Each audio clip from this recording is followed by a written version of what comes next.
Max, Cody, Erica, and Zan. You're standing in the center of the city of Chitan's Marble Coliseum. The four of you have secured invitations to the sponsorship gala, which is the next stage of the Gladiator Gauntlet tryouts. On the stage in front of you is Jasmin. After failing her first attempt at an audition, she took the stage again and asked for a second chance. You watched her shapeshift, her skinny human body transforming into an alligator, a rat, a move shroom, flickering through her array of collected wild-shaped forms. The crowd was silent as Jasmin returned to her human shape, and she announced her wish for the good queen of Ness to cure her. And then the screaming starts. What do you do?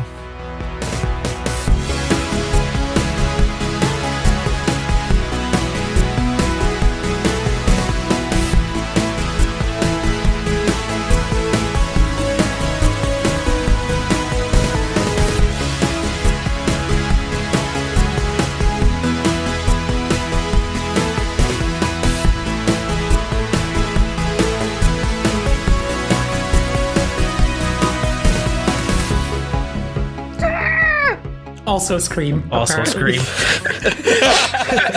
Jasmine's on stage and she just opens her mouth and starts yelling. No, not me. Zan is yelling. Zan's in the audience just like, Zan's yelling. Okay, good. Zan's been the one the whole time being like, don't do that. Don't do that. Don't do that. I want to look at Tallulah's face and see what her reaction is. Yeah, make an insight check. It's a bad one. Aww. It's a 7. Yeah, you can't even find her in the crowd. You actually see whole sections of the audience just start scrambling towards the exits.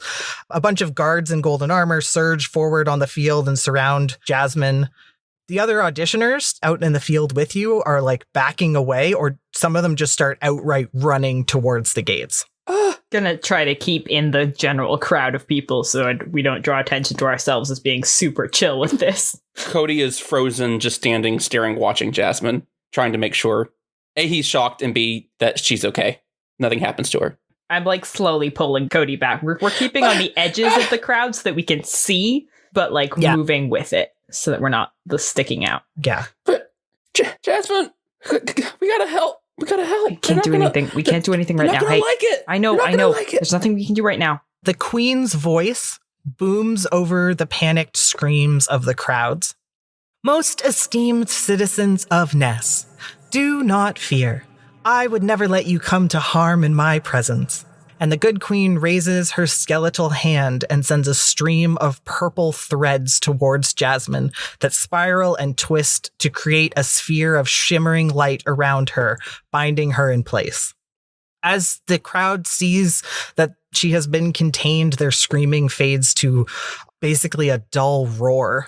The majority of them have stopped pushing for the exits, instead turning to face the field, and many of them hurl insults down towards Jasmin. What can we do? There's not really anything we can do. The good queen raises her hand again, quieting the crowd. Do not fear. The last shifter to make its way into our peaceful city and explode was a direct result of the lack of magical tributes paid to the fountains. Oh. Since that horrendous day, your prayers have come back in full, and we are once again strong. Oh. Jasmin, you feel those magical ropes around you squeeze, threatening to just crush you. Oh. The crowd is silent at this point, hanging on to the good queen's every word. For as long as this creature has been in our kingdom, I have known of it. I captured it outside our secure borders and have been keeping it locked away. She gives like a dramatic sigh and looks upwards. Because I am a kind and merciful queen, I thought to give it the honor of trying out for our gladiator's gauntlet. And boy, did it put on a show. And this like nervous laugh starts to ripple through the crowd. But I must defer to our sponsors. Do any of you wish to invite this creature to the sponsorship gala? And the sponsors are all staring down at Jasmin. Aurora, the pink pop star tiefling, has their hands pressed over their mouth in shock. Seymour the Brave has stood up and seems to have drawn a sword. Yeah, as you look at the sponsors, they just basically remain silent, watching Jasmin. Fuck. Well, unfortunately, no takers. Do not fret, dear citizens. I will see that this creature is returned to the safety of our prison. Now, if you could all please, I'll sponsor her. And stepping up beside the queen, giving her a rather wide berth, is AJ, the woman with the scarred face and one white angelic wing, who you first met at the Resistance headquarters, and now know is the crown princess. Her gaze is set on Jasmin. And the good queen looks down at her heir, an unreadable expression on her face since it's just this gold skull. Well. Princess Audrey Jasmin has decided to join our list of sponsors at the last minute and invite this little troublemaker to our gala. What an exciting development. Thank you all for attending this summer's auditions, and I shall see you at the Summer Gladiators Gauntlet. With that, she raises both her hands and the crowd is filled with energy once more. Sparks fly and these shimmering purple and pink flowers are thrown towards the queen. She waves, tossing this huge burst of petals that rain down like confetti and then leaves through the curtain. So yeah, the crowds resume heading for the exits, this low rumble of chatter and excitement echoing around the Colosseum. Can I look through the crowd for Alex? Yes, make a perception check. Do better. That is an 18. Yeah, you see her. She's got her hood of her cloak pulled up again, but you recognize her since she was on the stage just a few minutes ago.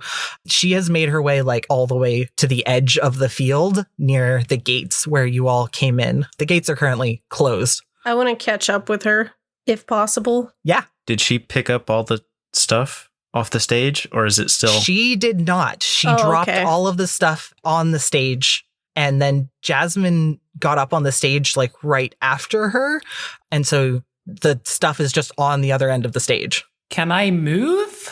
You cannot. Okay. You are magically bound and suspended probably a few feet in the air in a sphere of magic. Okay. Can I reach the stage? Yeah, you could definitely get up on the stage. I don't think I want to go up on it. Uh-huh. If it's close enough to the edge, I just want to kind of scoop everything that was dropped off the stage. And it is not near the edge. Damn it. I really don't want to draw that much attention to myself. Mm-hmm. Is the slime guard around? Yeah, she's milling around in the field. I think I'm going to go up to the slime guard and I would like to cast Suggestion. Okay. Oh, God. That's a charm spell, right? It doesn't actually say. I think it is. But she doesn't have her circlet on, right? Correct. She does not have her circlet on. That is also still on the stage. So what does she have to do? It's a wisdom saving throw. This is my first roll with the new glass die that I got, that instead of a nat 20, it says yeet. And indeed, I rolled a yeet. Oh, Great. Wow. No one is excited when I roll nat 20s. That's the way it goes, Oliver. Good job, Slime Guard. I'm very proud of you. I think in this situation, she can hear what I say because of the suggestion. Yes. Does she know that I tried to cast a spell on her? Let me roll again. I'm going to have her make an insight check. Roll Probably. a fuck, roll a fuck, roll a fuck. So what did you say out loud? I said, would you mind grabbing our stuff off the stage so we don't have to go near the shapeshifter? Oh, okay. Yeah, I can do that. Definitely. She got a 3. So she starts trotting off towards the stage and she climbs up there. As she's going to scoop up the bundle of stuff, you see a mage hand just pluck something out of the pile. I'm going to say you all saw it. I was going to ask if we could tell where the mage hand was coming from. Yes, make perception checks. I'm going to make a perception check for the slime guard and see if she notices at all. She doesn't. 17. Can I perceive as well? Or am I stuck looking in a different direction? No, you can look around. I think you can Okay. look around and talk, and you can kind of move within this bubble, but you're just like floating there. I got a 15. 12 for Cody. Okay, well, if you got 15 or higher, you see this hand float over to this like skinny looking man with intricately braided hair. The hand tucks something into the pocket of his coat, and then he continues walking over towards the gates.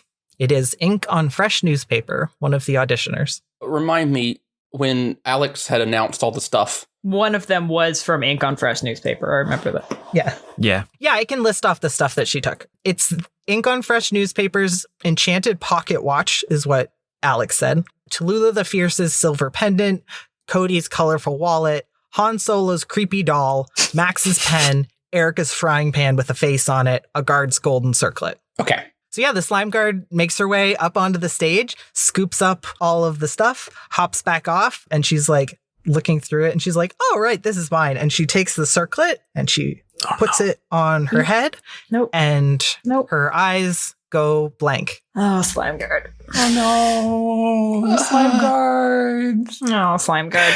And she just kind of stands there holding all of the items on the stage. Can we get our stuff though? Nope, she hopped off the stage. She just stands there holding all of your items, standing next to the stage. I'm gonna just walk over there looking real confident and just sort of be like, yes, thank you. And then can I grab all of it? All the stuff? Make a persuasion check? Performance check? Wait, performance. Okay. Deception? One of those. Performance. Well, that's a 2. So, a 4 overall. She's like, I don't remember you. Those are the items that were taken from us during the performance. We need to return them to their rightful owners. They can come and show their ID and get them back. How will you know which item goes to which person with which ID? She doesn't respond. They don't have name tags. I walk up and I say, hey, remember me from when I just asked you to grab the items? I'm just going to grab my frying pan. Cool? Okay, here you go. She gives you the frying pan. Thank you. You're welcome. Cody peeks out from behind Zan, like, that's my wallet. Can I have it, please? Yes, here you go. And she gives you the wallet. Thank you. Almost makes up for knocking me up, but it's okay. Bye. I do not remember knocking you out. Must have been someone else. I knocked out this kid, and I was really sorry about it. And you see her like eyebrows kind of furrow, and she's like, I didn't mean to, and I'm sorry, and I need to go back to my post. And then she turns around and starts walking towards the stage. Max is just going to try to yoink the pen. Okay, make a sleight of hand check. You guys are all very unhelpful for what I'm trying to do right now. Does Zan yell this at them, or is this just Talia? This is me, Talia. They just went and they grabbed their stuff. They just went and they grabbed one thing. Surprisingly, I had an 18. Oh, all right. Yeah, you just pluck your pen out of her hands. I'm gonna, hold She on. continues to walk away. Hold on. Yeah. I'm just gonna walk after the slime guard and be like, listen, we need these back right now. This is our stuff. You've taken it right off the stage. We should have been able to collect it for ourselves. I don't see why you're walking away like this. This is ridiculous. Make an intimidation check. What does Slime Guard have left? Just the necklace? And Han Solo's creepy doll. Oh, and the doll. No, just the necklace. It's just the necklace.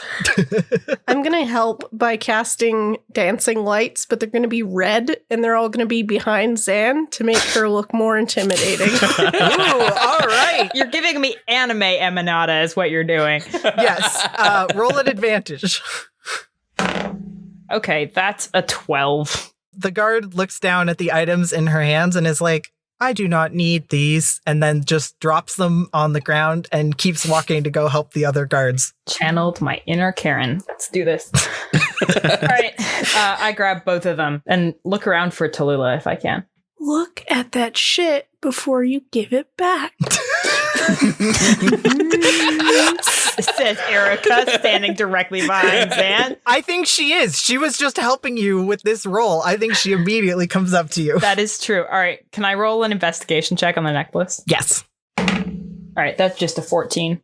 It is a small silver pendant. It is, how do I describe things with words?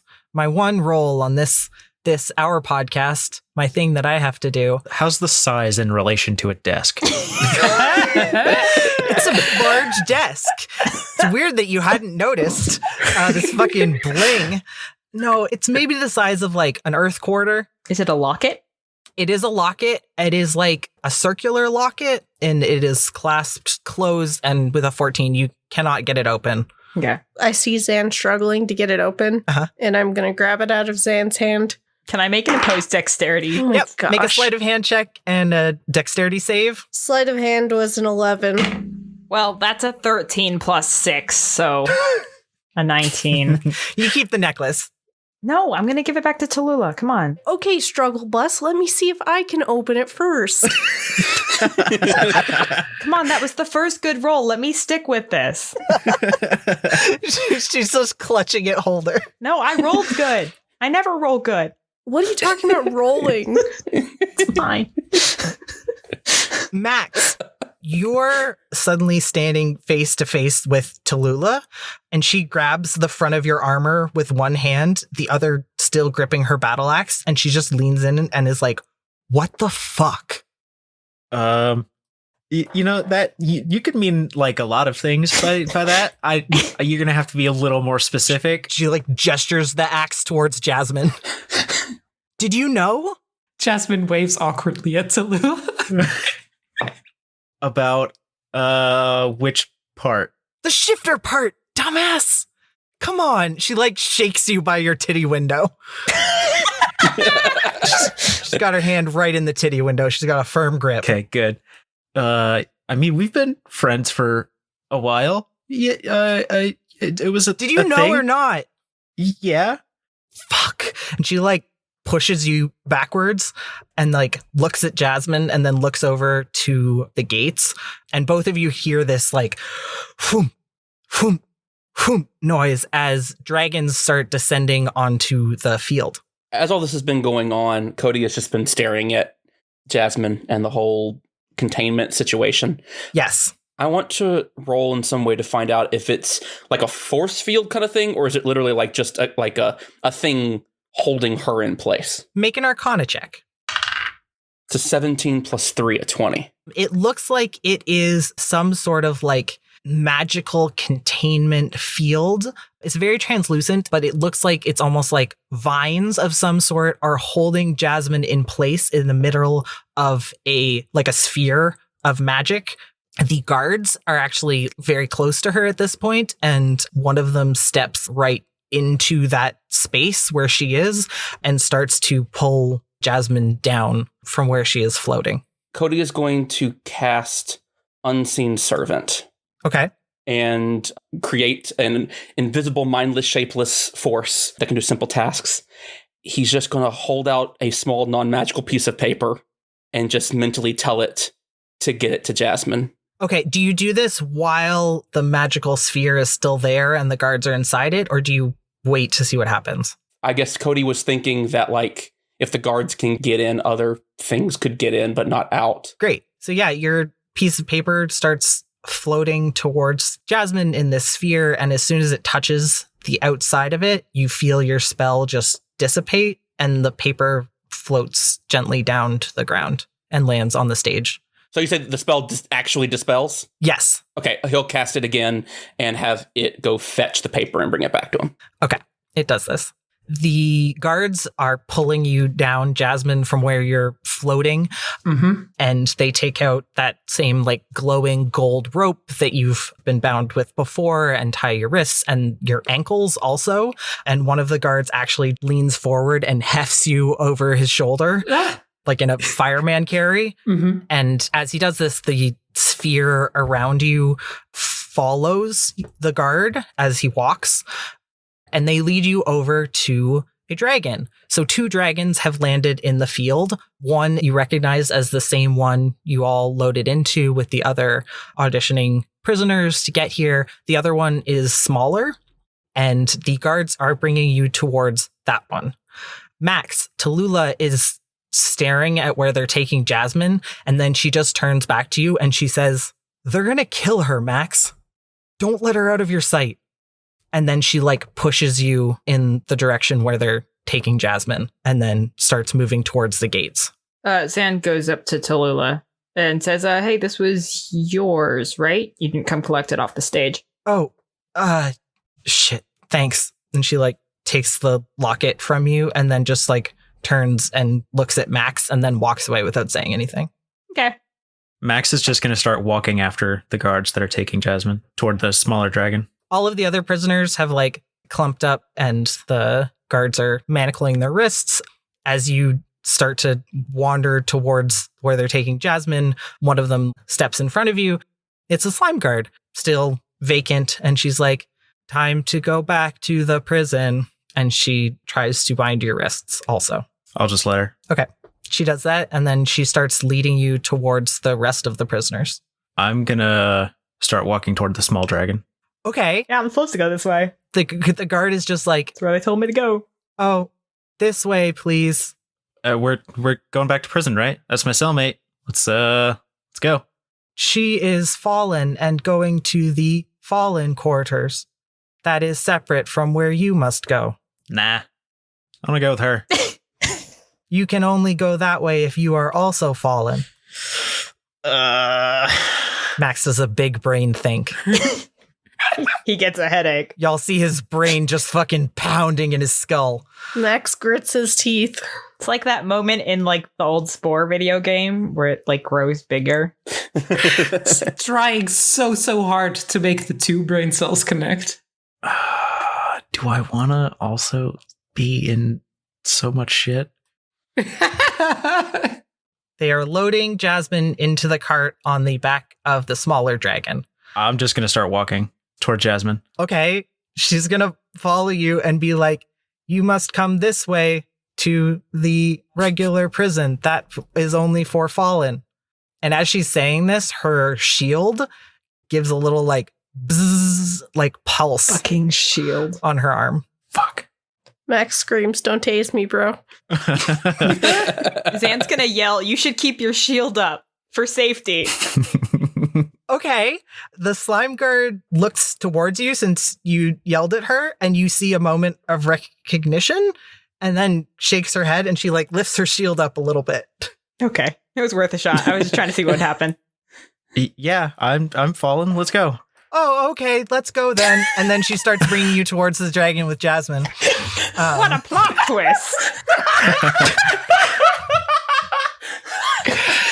Max and Jasmin are loaded into the cart bus on the back of the smaller dragon with 6 of the Queen's guards, a way higher proportion than when you got here on the regular dragon cart bus.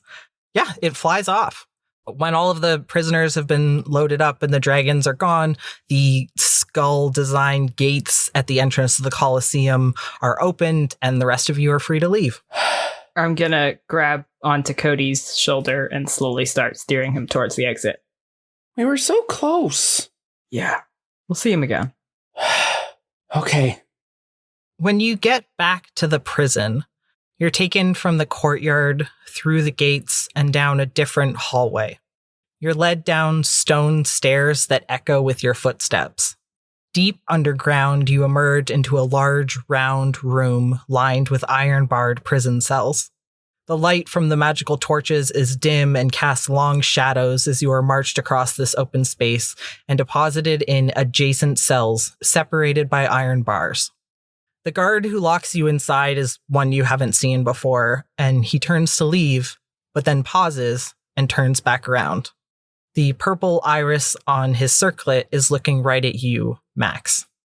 "I figured the 2 of you might as well keep each other company down here in the fallen quarters. Here's hoping you aren't also a little time bomb beefcake."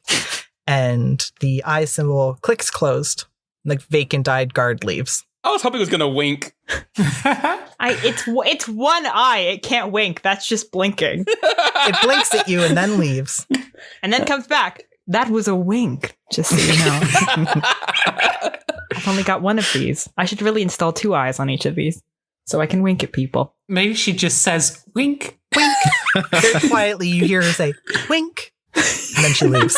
That sounds in character, actually. Yep. I mean, her real self can't wink either. She's Yes. the skull and bones. She's used to just saying wink. She has to say it. It's been however many years of just saying the word wink. She can't do other expressions either, so she has to be like, smile.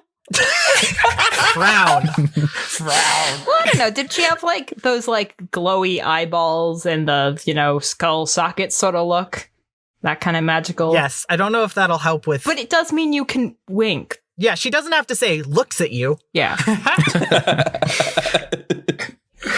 Is there like a place to sit or something in here, or is it just like an empty cell? There is a small cot. Jasmin just kind of slumps down onto the cot and sighs, and looks up at Max. I'm sorry. There's no need to be sorry. I just kind of panicked when everyone made it except for me, and you're told to make it good, and I thought I didn't really have anything else. Hey, you made it.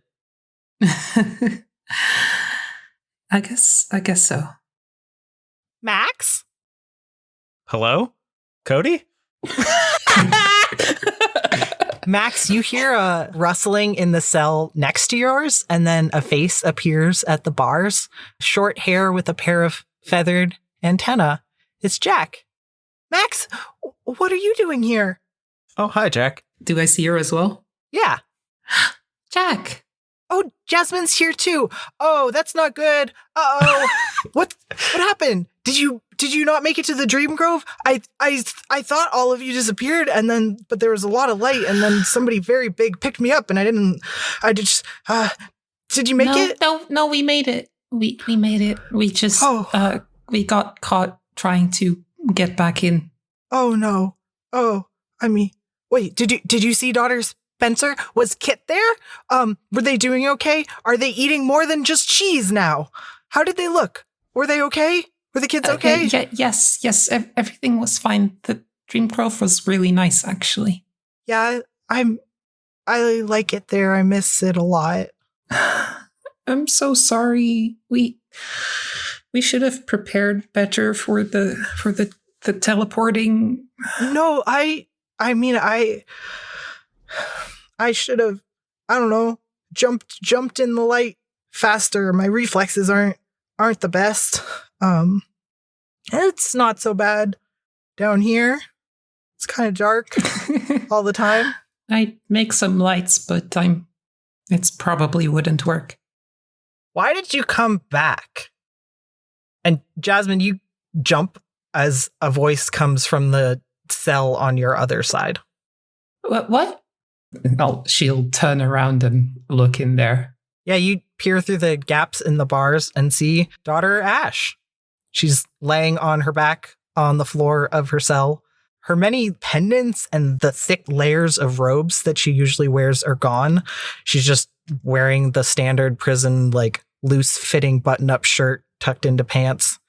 She doesn't look at you and just keeps staring at the ceiling of her cell. Well, one of the reasons was to save you two, and Charlie, and also we were trying to find the egg. Okay, what egg? Also, great plan. It's going really well, I'm sure. I'm sorry. I wasn't planning on getting captured.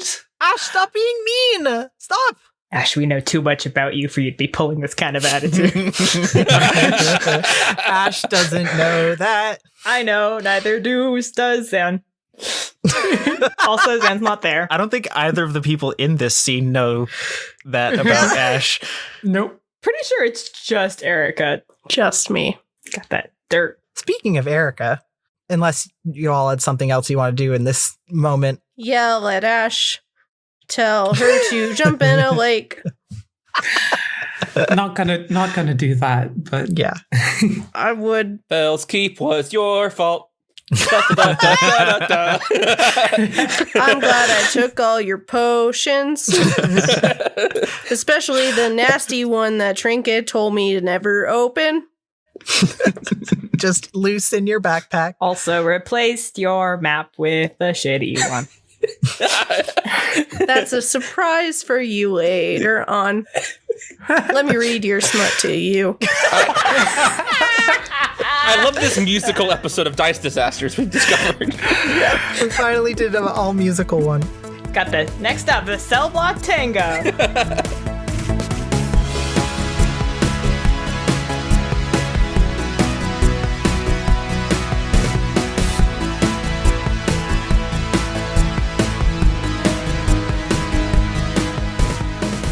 Well, hello, and welcome to Dice Disasters. This is the part of the show where we stop pretending to be other people and start pretending to be ourselves. I'm Alan, and today with me, there's Oliver. Hello. Hello, it's me. Hi. Hello. This episode was a really fun one for multiple reasons. It was. Do you want to tell everyone what made this episode unique for you? Listen, we had a heat wave, and I couldn't be in my house anymore, but conveniently I have an electric car. So I turned on the air conditioning in the car, and I went in the car and I recorded the episode from there. Because if I'd recorded it from the house, every NPC would have been melting and extremely cranky for no reason. Yeah, Slime Guard would not have made it to the episode. No. Slime Guard would just been a puddle. Would just been yes, a cloud of slime gas. Yeah, but conveniently we splurged and got an actual air conditioner for the house. Oh, which I'm very glad about. I mean, we don't want any more heat waves, but it's good to know that you won't melt if there is another one. I will not die, and thus will not kill off all of your characters in one just spiteful episode because of the weather. A little later in this episode, you will get to hear probably my favorite scene so far, where we almost died from gay. It's a very powerful scene. It's very powerful.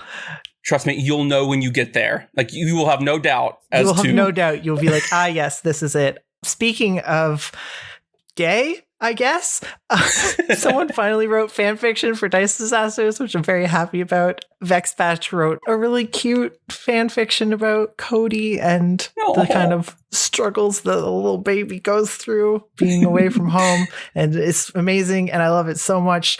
Please write fan fiction for a podcast. Thank you. They captured the vibe so well. It was awesome. So yes, if you want to write fan fiction, we are all for it here. 100% for it. I'm waiting with open arms. I wanted to make sure I mentioned that Pride of Breda, one of the sponsors from the Gladiators Gauntlet, is named after young Pride Breda, who is a supporter of us on Instagram stories. Breda is the town in the Netherlands that Alice is from. And so this is their Pride group over there. And I'm very happy that I finally got to name a character after this Pride group. Oh, yeah. Y'all, this is episode 30. I can't believe we made it episode 30. Like, episode 30? What? That's crazy. But y'all know where to find us on the internet. We're not going to tell you every single time, because y'all know where we are. Come visit us, check us out, join our Discord, whatever you want to do. We did have some new patrons this week. Yes, we now have a whole bunch of patrons. I mean, 9 of them. One of them is me, because I support our own podcast. But big thank you to Rye and Haley and Joy Rito and Sophie and Hooligan Jones and Allison and Mev and Vex. I just really appreciate everybody. Oh, yes, y'all, the support we're getting from just people talking about the show and reviewing it, it warms our hearts. And so thank you for enjoying the show enough to want to support it and share it. Yeah, maybe a little sneak preview, but I have been printing out some stickers that I'm going to mail to our patrons at some point very soon. They're amazing stickers. They look so good. Oh, anyways, we'll let you get back to the episode. Hope you're having a great week and enjoy. Bye. Bye.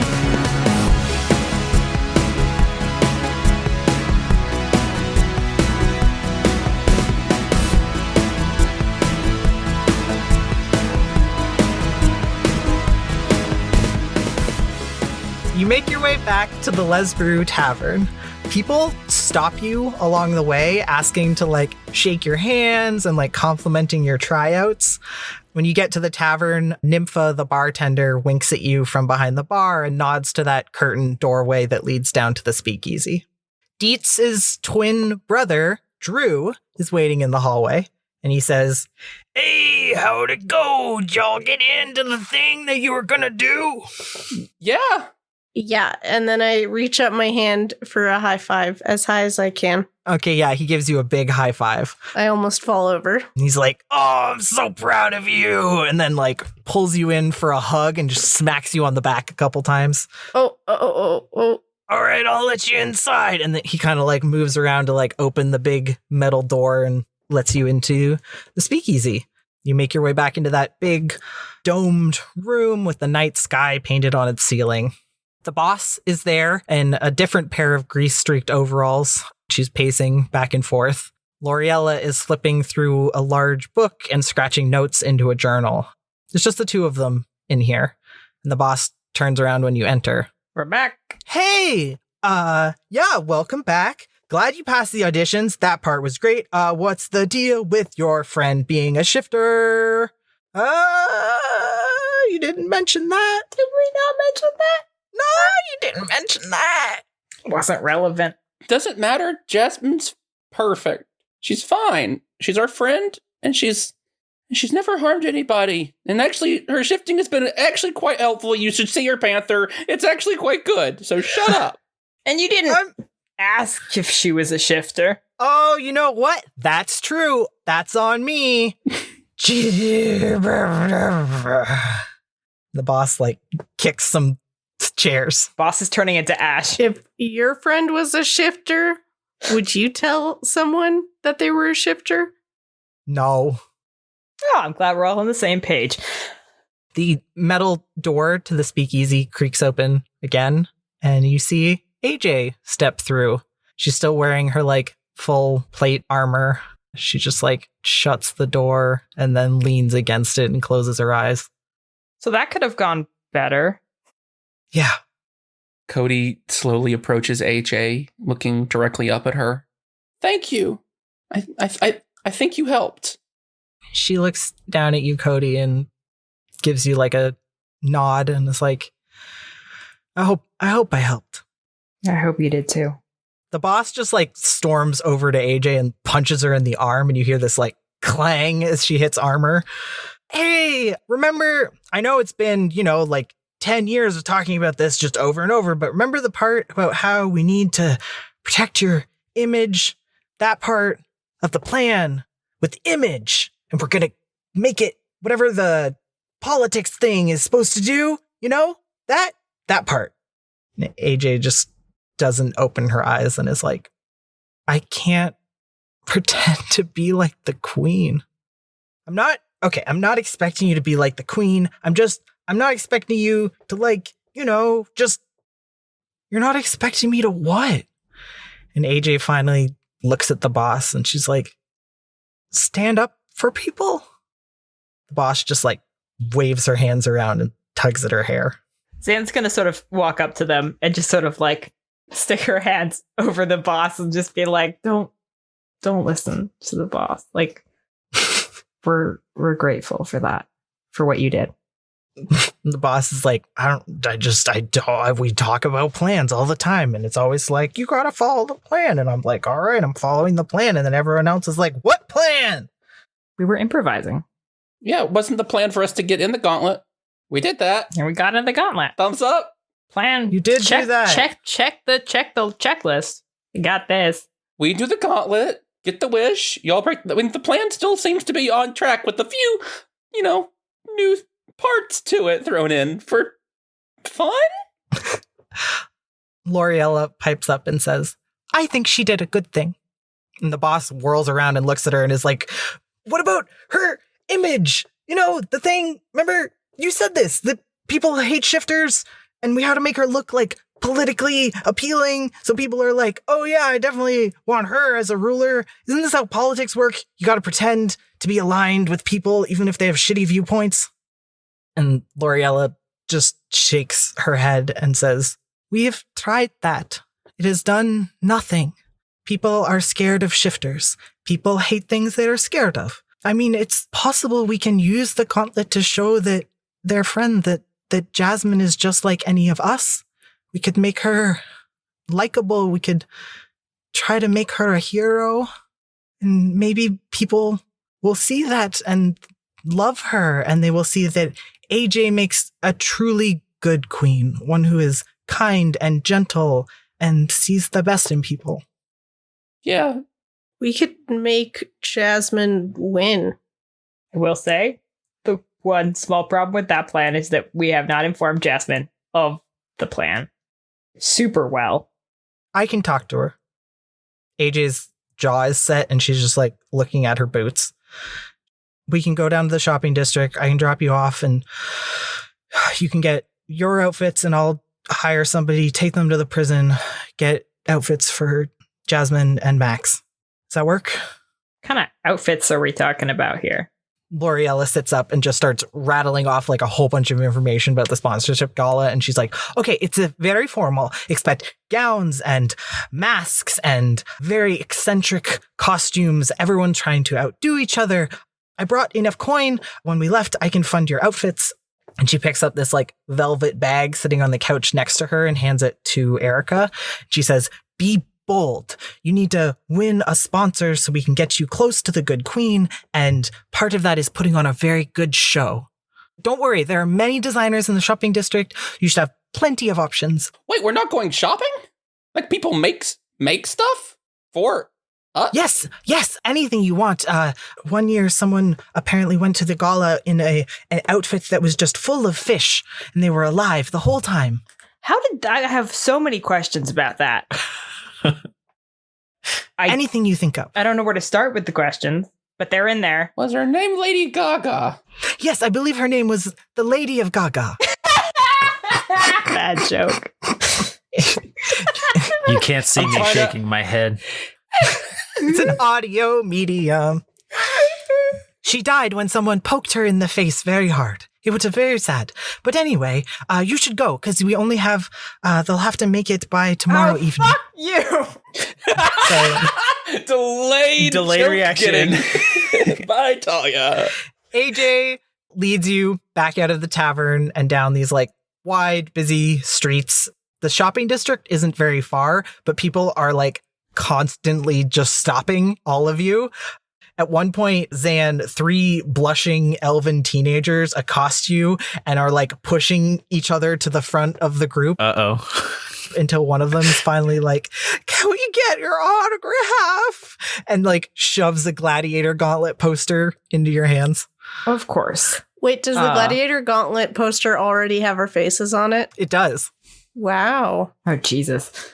All right. Yeah, I'm going to do a real nice Han Solo. That's a good name to sign in cursive. They take it back and they're like, oh my God, you got it. Did you see? She looked right at me. And they like scurry off and you hear them be like, what language is this? It's just really loopy. Zan is reveling in the fact that she would ordinarily be shorter than them, but is currently just a little bit taller. You're like at least like an inch taller than these teenagers. Fuck yeah. The people who are stopping AJ are like older, people coming to ask her very serious questions about city infrastructure or policies. And you see AJ like nodding and listening as this like elderly tiefling tells her about their daughter's failing crop harvest out east, how they need more flame hands to push back the growth. AJ has to like stop and like listen to everything this person says. But eventually you reach the shopping district. AJ turns to the 3 of you and says, okay, you can pick pretty much any tailor here. They're all good. Tigress and Lynx are obviously the most well known, but they're almost certainly overbooked. And she like points out all of the tailor shops at the other end of the plaza. I'm going to go find somebody and head to the prison. Do you need me to tell them anything while I'm there? Tell them it's gonna be okay. I'll do that. Okay. Tell Max to stop drawing dicks with the black pen. Okay. Never. He'll understand. Okay. got it. And she like, hey, are you gonna be able to give them anything? yeah. Like a cake with a nail file in it. Here, give this to Jasmin. And he hands over a piece of paper. Yeah, she takes it and tucks it into a pocket and nods and gives you all like a little knightly bow and heads off. What if we tried to smuggle in Erica as a hook to the chain? You all coming up with a lot of like very like big brain ways of getting yourselves into prison, and I think you don't quite understand that that's not the hard part. Okay, but imagine if I turned into a baseball and just appearing in Max's hand, and he's like, "What?" And then I change back. And everyone's like, "Oh, you're a fallen because you can change it to a baseball." Oh, you're one of the baseball shifters. I'm a sports shifter. Great. All right. So it's shopping time. At this point, you all can make up a tailor that you want to go to. Tell me what you want to do. I go to Wanda's wardrobe. Great. Erica is going for a like traditional naval pirate look to go with her hurdy-gurdy, Hell yeah, she is. but also with like a touch of rock star. Oh, Yeah. I love this. So like a more cleaned up. Who's the guy in the Pirates of the Caribbeans who is the like general guy? Like him, but with like a touch of Johnny Depp, like a touch of Captain Jack Sparrow. Which him? The general You mean guy, the British guy? Norrington? Yeah. Isn't it Norrington, Elizabeth yeah. Warren's. But like with all of the tailoring and everything, like this beautifully tailored Did long. you say Elizabeth Warren? I totally did. I said the wrong Elizabeth. You remember when Elizabeth Warren was in Pirates of the Caribbean? Remember when Elizabeth Warren was in Pirates of the Caribbean? That classic Pirates of the Caribbean character, Elizabeth Warren. You know, a lot of people wanted Keira Knightley in that role, but no. It was Elizabeth Warren playing herself. I, for one, was very much looking forward to voting for Keira Knightley. In Me too. the I'm fucking so glad that in 2020 this universe they elections. switched places. But yeah, so it's a very like tailored pirate look, essentially. Fucking rad. Perfect. Okay. Zan is wearing a pants vest combo, long black trousers with a tight black suit vest with like gold embroidery on it. And underneath that, she's wearing a semi-sheer ballooning sleeved button-up shirt. Incredible. She's also got a bunch of really fancy like jewelry and like choker sort of deal to cover up her collar, which she doesn't think goes. And the cuffs of the sleeves are opaque to cover up wristbands. Zan is going to, in character, suggest to everybody that we have something covering up our wrists so that we're not directly connectable to Max and Jasmin on close inspection. Brilliant. Also, she's wearing 3-inch heels. She's not good at it, but she wants a little more height. Zan is also has the spell Alter Self Yep. to look like a tiefling and is how many inches taller did you say? I think I said like 4. Yeah, she's now a good 7 inches taller than her original human form. Cody, who do you go find?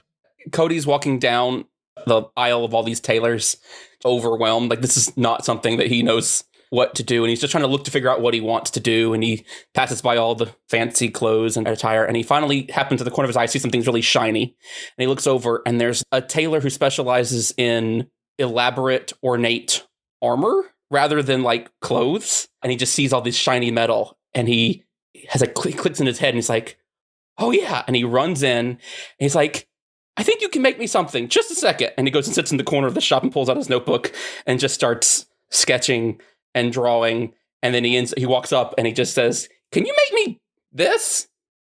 Well, sure. I can definitely make that. Really? Yeah.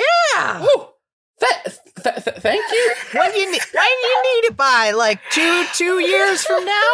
6 years from now? Oh, no, I think it's tomorrow. Oh, tomorrow. Let me check my calendar. And they pull out this like weird looking circular calendar that's moving. And they're like, oh yeah, all free. All right. So what animal did you say? Oh, it's based lion? What is that? Oh, a big goblin-ish? Kind of like just a big... Oh, like a big goblin. And how many of them? 5. All right, 5 of them. What okay, is and then What? What's happening? What is these parts light up. Yeah, can you do that? I mean, there's Oh, magic. definitely. I put lots of light ups in there. Okay, calm down. Okay. Is Cody making himself a Voltron suit? This tailor/blacksmith's countertop is just made of like gray slate, and they pull out a piece of chalk and begin sketching, and they're like this. Yeah, just like that. All right, great. Okay, and so you come back tomorrow. I'll have it ready for you. We can put it right on. Okay. And Cody just runs out. Sure, Okay, small great. child who gave me no money. Jesus Christ. You tell a kid that someone's going to make whatever he wants for him. He's going to go for the best Halloween costume. This is like endgame armor. When I went like elaborate, I meant like it's made for show. Like it has Yes. like no... It is ornamental entirely. Yeah, no functionality. Great. Perfect. Christ. Max and Jasmin. A few hours go by. Jack seems both very happy to see you and devastated that you're in the same boat and is just fluctuating between happiness and crying. Ash isn't talkative and just kind of lays there. Eventually, the heavy door to the stairwell opens and a gold uniformed guard steps through. She's like, announcing Her Highness Princess Audrey Jasmin, the royal, the hair, the heir, and the slime guard is there and just fucking word salading, and AJ puts a hand on her shoulder and is like, yeah, that's plenty, and moves past the guard into this chamber. You see this tall, broad woman in full plate armor with short gray hair and a white wing folded against her back. A nervous-looking, smaller woman with a unicorn horn is trailing behind her, just like clutching a bag to her chest. And the slime guard gives a little salute and is like, okay, sorry, the ones you're looking for are in cells G6 and G7. Okay, I'll leave now. And then she like closes the door behind her. Max? Jasmin? Yes. AJ like steps forward. Hello? Hi, I'm AJ. Your Majesty? You don't need to do that. Just call me AJ, she, her. This is Taylor, she, her. She's a tailor that I hired to make your outfits for the sponsorship gala tomorrow. All paid for. Is that okay? I would have come to ask you, but we don't have much time. No, that of course that's okay. Thank you for sponsoring me. Yeah, don't worry about it. Let's get this. Okay, and she like goes over to one of the torches on the wall and waves her hand in front of it, and they flare brighter. And you can see most of the other fallen prisoners have moved forward in their cells to like peer through the bars, but the tailor behind her is like trying to make herself as small as possible and staying in the center of the room. Jack is like bouncing on her toes at the edge of her cell, and she's like, "Hi, AJ." "Hi, Jack. How are you feeling?" "I'm okay. I got better food. Thanks for that. I really didn't like the last stuff, but this stuff is fine. I can deal with this stuff." You two know each other? And Jack's like, "Oh yeah, AJ comes in here and hangs out with us all the time. She's really nice." Oh, AJ sponsored me at the gauntlet, the Gladiators Gauntlet. Oh, that's so cool. AJ, I didn't know you did the sponsor thing. And AJ's like, I not usually, but, and the woman with the unicorn horn is like, could we please get this over with? Could we do this a little faster? And AJ like nods and walks over to Max's cell and unlocks it. And Taylor pulls out this measuring tape and is like, okay, can I take your measurements? Yeah, sure. Okay. And she like stands like basically at the very like edge of your cell. So she's like barely inside and snaps measuring tape around, jotting down all of your measurements. And she's like, okay, done. And like scurries back out. AJ takes that ring of keys and relocks your cell door and then pulls out a different key and goes towards Jasmin's. This key is glowing with this faint purple light. And as she unlocks the cell door and swings it open, Taylor moves to go into the cell, and then she sees you, Jasmin, and all of the color just drains from her face. She drops the measuring tape and like scrambles backwards, hiding behind AJ and sputtering out words.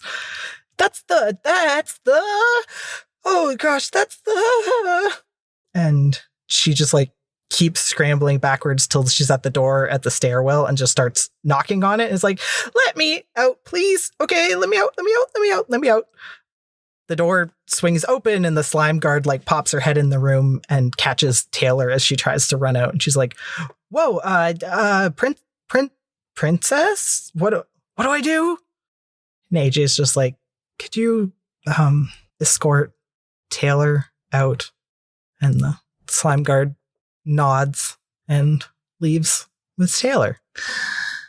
Huh, they really don't like me, huh? They just don't know. When you spend your whole life with people telling you to be scared of somebody, it sinks into your skin and your brain and your heart and kind of clouds the way you look at the world. AJ picks up the measuring tape that Taylor dropped on the floor. She like looks at you, Jasmin, and is like, I can probably find another Taylor. I know this guy and he's fallen too. So I imagine he'd make you something good. Oh, okay. You probably still need the measurements, though. Do you know how to do that? Yeah, it's she's kind of like twisting the measuring tape in her hands, and she's like, it's been a while, but I've done it before. Is it all right if I come in? Yes. She steps into your cell. She's taller than you by maybe a couple inches and takes up like a lot of space in this little cell. But she speaks very quietly and she says, I'm working with your friends. We're going to get you out of here. We're trying to make things right and make it so folks like you aren't, so that you're treated the same as everybody else. She like holds the measuring tape up against the length of one of your arms, and then the other is like muttering numbers to herself. Jasmin is blushing fiercely. Yeah, it's just the arms. This is just the arms. You started with the least important and also the least intimate part to measure.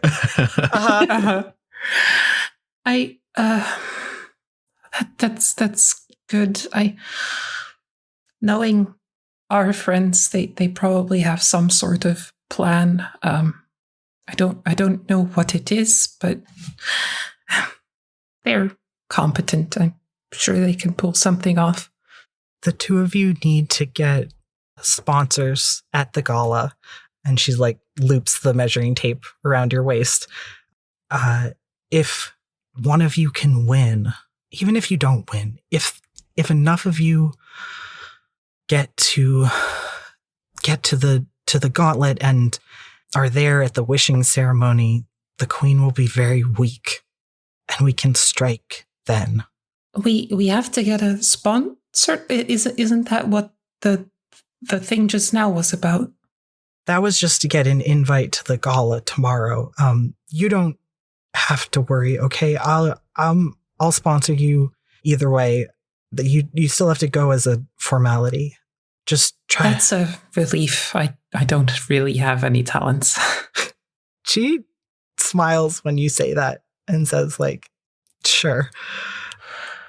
And as she, like, bends down to measure from your waist down your leg to the floor, she slips a piece of paper into your pocket and then stands back up and says, I'm really sorry about Taylor, about the crowd at the tryouts, about this. And she, like, gestures to the cell.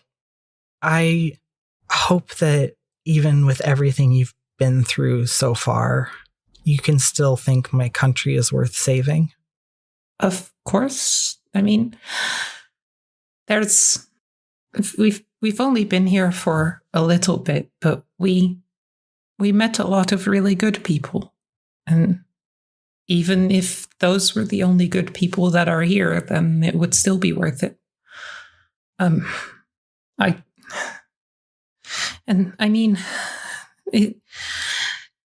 main thing that has seemed so scary since we learned about the country was the Queen and the government, and yet here you are, the Crown Princess, and really nice. So, She gives a big blush at that and is like, yeah, okay, I should probably go. I'll get you your Oliver, measure the bust. I gotta measure the bust. Oh no. She, like, wraps the measuring tape around your tits and is like, okay, great. I mean, normal. I mean, sorry. Thanks. Okay, bye. And, like, backs out of the cell and closes it and then leaves.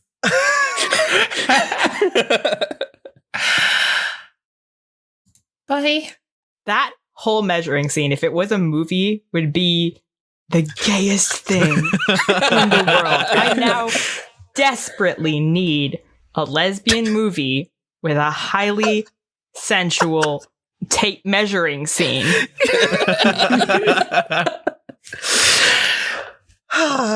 You didn't even do the waist and hips. Alice and I will do a bonus episode of the rest of this scene. Better measurements. Take off your clothes. Oh, and you need to be measured too for some reason.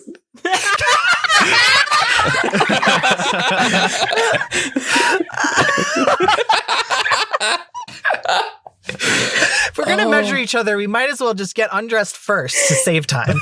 I love the fact that this is also happening in, like, a prison cell with just, like, bars. Like, there's, like, so many other people in here. Jack's, like, looking through. Ash is taking notes for her next fan fiction. Ash is furiously writing. Ash is taking notes. This is the first time Ash has sat up in this whole exchange. She's taking copious notes. This will really improve my smut. Max is like, wow, that's sure taking you a long time to get those measurements. Yeah, Do you need... Max is the I am looking away meme. I am pretending I do not see it. But every time Jasmin glances over, he's giving a thumbs up, even though he's not looking. You all get some sleep in various levels of comfort. Erica, Zan, and Cody, you wake up in relative luxury compared to the other half of your party. Today's the day of the sponsorship gala. You need to go pick up your outfits, get changed, and head over. Cody wakes up. Water is back at his side. He cast Find Familiar night before to turn Spunk back into water. And he opens up his day planner that he's keeping track of all the days. And he opens it up and he sees it's, well, according to his day planner, it's December 22nd. And he goes to cross it out.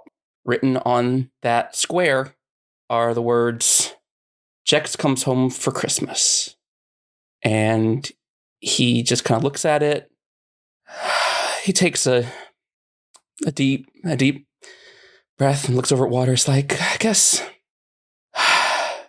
we'll still get home. Just maybe not soon. And he crosses out that square and puts it away and kind of just goes over to water and picks her up and pets her. And it's like, guess we gotta do this gala thing. I wonder if my armor's done. And he kind of just gets up excited, and he runs to find his friends. Hey, we have to get ready to go. It's the gala day. Our stuff's done. Here, hold on. It's a new day, and I need to break up the seriousness real quick because it's making me sad. You look over and Erica is laying stiff as a board looking at her ring in bed. I thought it doesn't do that anymore. She doesn't have to. Now she's just doing it as a meditation. Can I do Riddle Me Baby?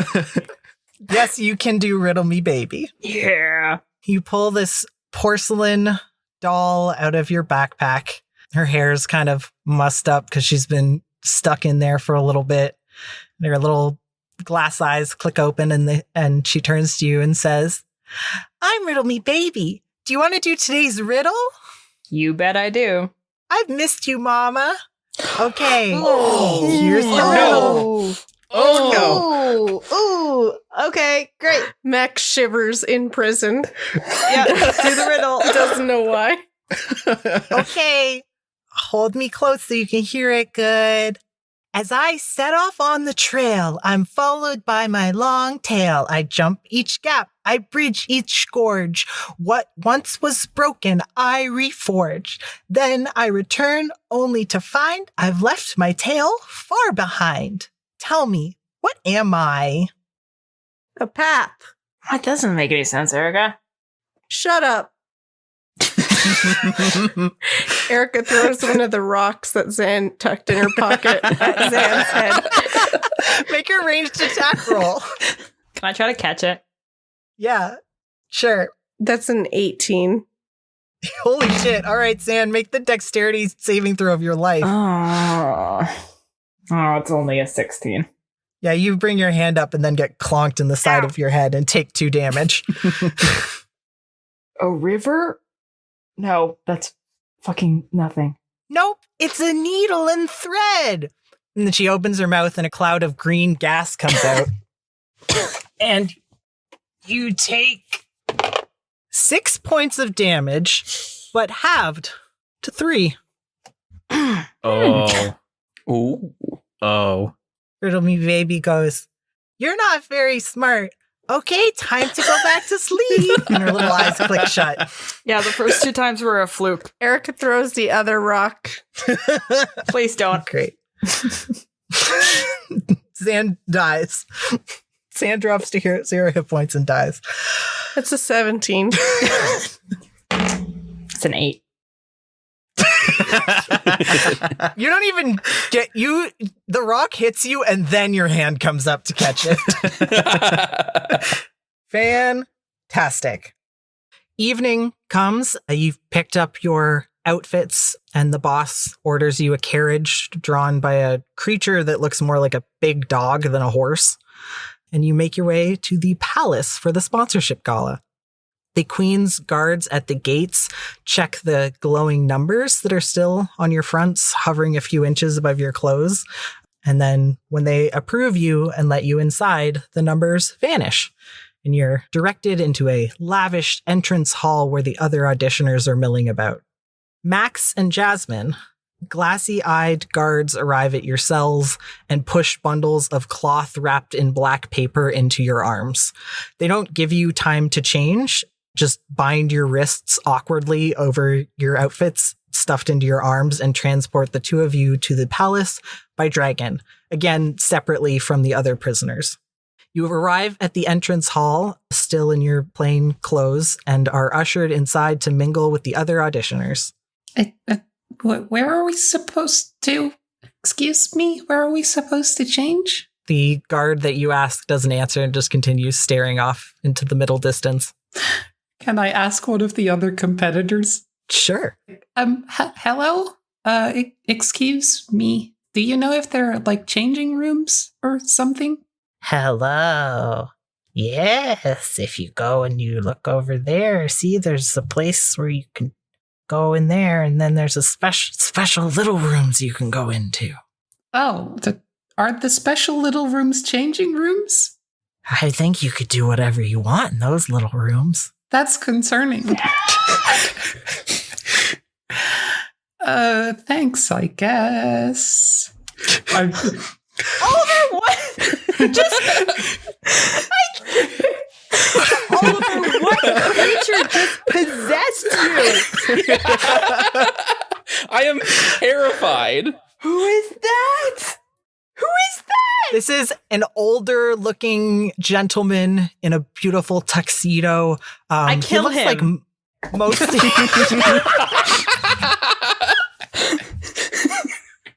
he looks like mostly human, but his eyes are inverted. So like the whites are dark and then the pupils are white. I'm gonna keep an eye on that one.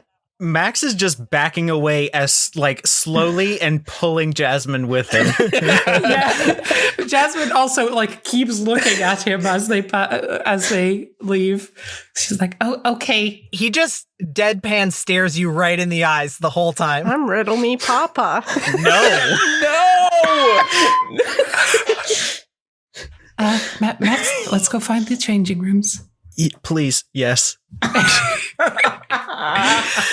Yeah, you go over to that door, you point it out, and it indeed leads to like a very fancy restroom with stalls that are big and spacious.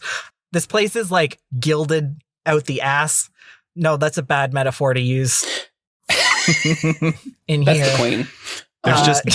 There's gilded asses everywhere. Or it is gilded as an ass would be gilded from the inside out. No, there's a bunch of statues of like very like beautiful like Greek style statues, firm asses, all gold. Some like plush couches in here. Do any of them have dimples? Yes, multiple dimples. This is some Emperor Callus shit. Yes. For the three of us that have played Destiny. I can't believe people are scared of me and not that man. Jesus, I know, right? Okay, well, let's hurry up and change so we don't miss anything, I guess. Find out what people do in these rooms. Yes. Yeah. I imagine it takes a while because I think that the clothes that Jasmin gets are kind of hard to put on. But after a while, Jasmin emerges back into the room with all of the other competitors in a dress. Her dress is long, elegant, and feral. Its material shifts constantly between colors and textures and types. It appears now as dark, iridescent feathers, then smooth scales, then rough fur, then thorny vines, shiny silk. And where the long skirts trails onto the ground, it is hard to spot where dress ends and ground begins. The low neckline is similarly vague, blending into her skin almost like it is part of her. A long slit in the side of the skirt occasionally reveals a flash of leg, but even that seems to shift. Now human, now feline, now cervine. A headdress like a mass of horns and leaves and antlers sprouts from her head, from which is suspended a dark blue veil, like midnight. God. Very good. So, Jasmin, you walk back out of the changing room and you see that Max is already dressed. Mm-hmm. And he's standing in front of some sort of reflective material and has... Like a mirror. Yeah. Do you have mirrors in this world? I don't know. I assume yes. Many. Okay. He's standing in front of the mirror and he's got his sword out and he's using it to shave in the mirror. Oh my god. Make a dexterity check, Max. Is that safe? Max cuts his own head off. I mean, I guess pertaining to conversations we've had in the past couple days, what is Max shaving? Beard? He's Chest? shaving his face. Okay. Okay. That's a natural 20, by the way. Yes. Holy shit. Yeah, Jasmin, you step forward with your hands out like, oh my god, oh my god, oh my god. And you watch as he just like elegantly slides this fucking like, I don't know, 3-4 foot long sword. Uh-huh. How long are swords? Across his jawline and just, It's like 3.5 feet. Yeah. yeah, are you getting a clean shave? Yeah. It's pretty clean. Smooth. Like with a natural 20, he's even getting some like micro planing in.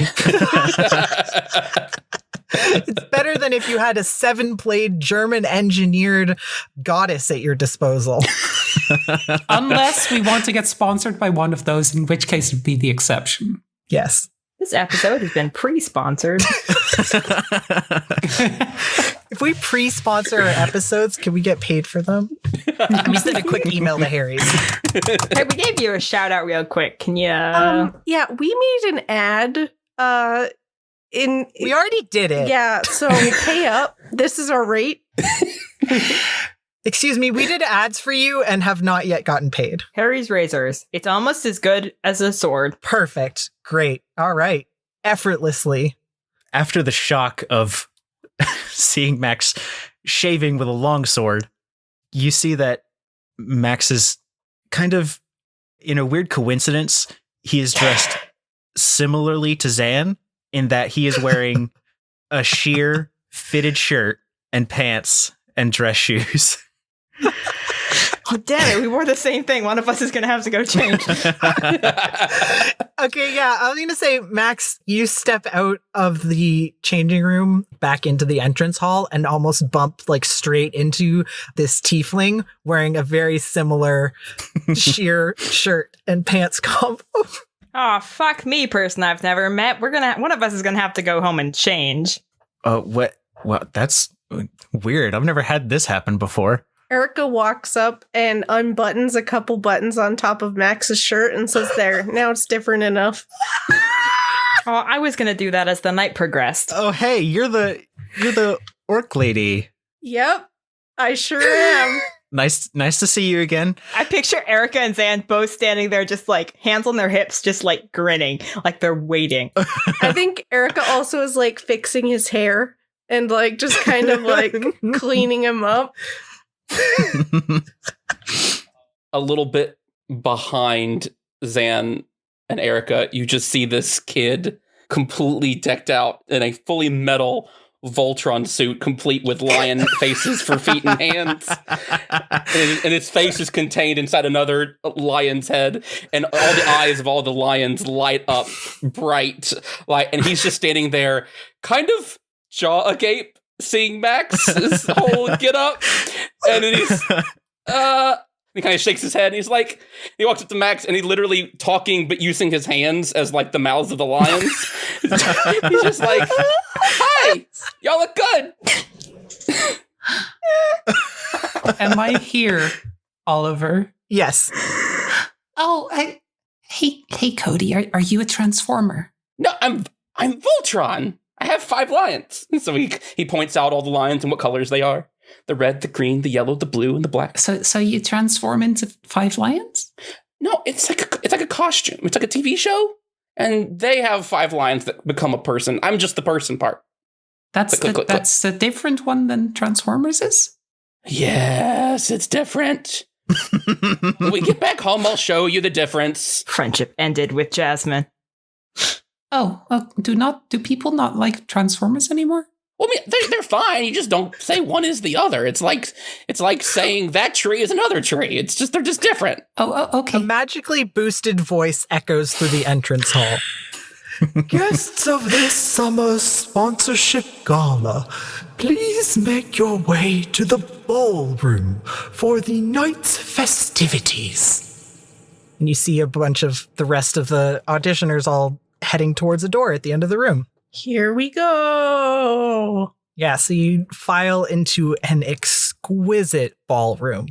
The many crystal chandeliers are sending these little rainbows of light down around the room that bounce off gilded chairs and a sleek dance floor. There is a large fountain here with a seductive statue of the good queen posed above it. Tables piled high with food surround the room, with servers and guards standing at attention. You see the far wall opens out into a large balcony, and beyond it, you can see gardens lit with dancing lights. When you're all settled into this room, the announcer speaks again. Please join me in welcoming our 11 sponsors for this summer's Gladiators Gauntlet. The other auditioners start, clapping. Cody starts clapping, but it's just clanging metal. Good. So this announcer introduces each of the sponsors and they make their way down this red carpeted stairway into the center of the room and then mingle with all of you. You see Aurora, the bubbly pink tiefling in a corseted gown with this like wide full skirt and a long train of lace that is carried by a translucent many-winged raven that hovers behind her. That's a look. Next are Tigress and Lynx, the twin cat-faced fashion designers who are wearing these like very, I would say to most of you, confusing avant-garde outfits made out of this brightly colored, shiny material that looks almost like plastic. Then Big Jim trots down the stairs, takes them two at a time. His shirt is like misbuttoned, so one side is a little higher than the other side, and he's got these like big furry goat legs, and he just bounds down the stairs. He's wearing a top hat that every so often pops open and like sparks start shooting out. You see Osden Grumblow appear at the top of the stairs. He's wearing somehow an even shabbier robe than the last time you saw him. And he just kind of looks at the stairs and then vanishes and appears at the bottom of the stairs and starts like limping over to the nearest buffet table. No stairs. No stairs for wizards. And then you see Pride of Breda. She stops for a moment at the top of the stairs. She's wearing a huge coat made of deep green scales over a black bodysuit and thigh-high boots.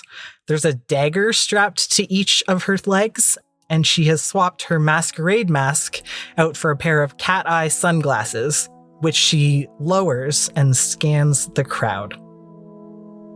Her acid green eyes land on you, Zan. Oh. And a chill runs down your spine. Oh. You'd recognize those eyes anywhere. Shit.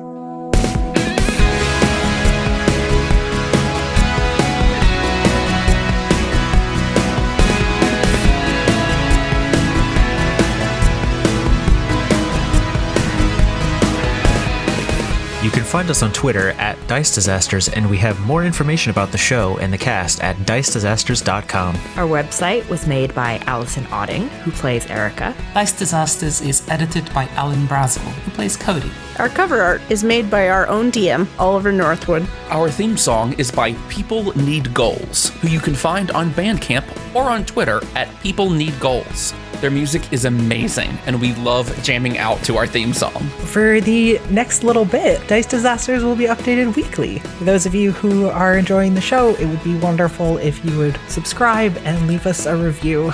See you next week.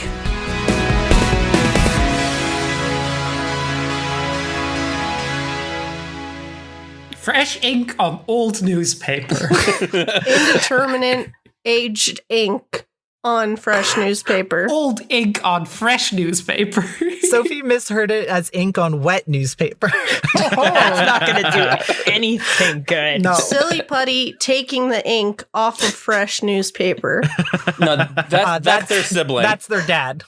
I was going to say their partner. We all picked different relationships.